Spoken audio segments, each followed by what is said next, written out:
Want to program your GMC Yukon's key fob yourself? It's a straightforward process that can save you money. These Yukons use a radio frequency RF signal to communicate with the key fob. Programming involves synchronizing the fob's transmitter with your Yukon's body control module, BCM. First, ensure your key fob has a fresh battery, CR2032, voltage above 2.8 volts, and is within 3 to 5 feet of the vehicle. Next, understand that the process involves ignition cycling, turning the ignition key through specific positions, off, on, accessory, without starting the engine to put the BCM into programming mode. This mode usually lasts 10 to 30 seconds. User-shared tips and tools have refined this process over the years, making it easier than ever. DIY programming is highly feasible, with success rates around 80 to 90% when following instructions carefully.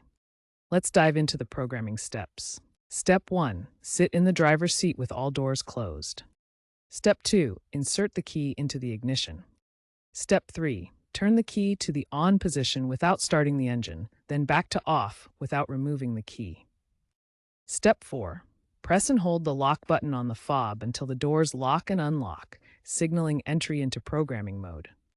Step 5. Repeat the process for any additional fobs you want to program. Up to 4 are supported.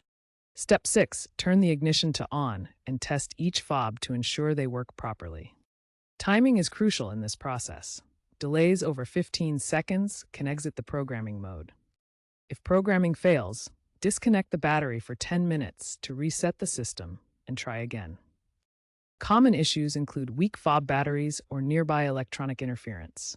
Try reprogramming in an open area.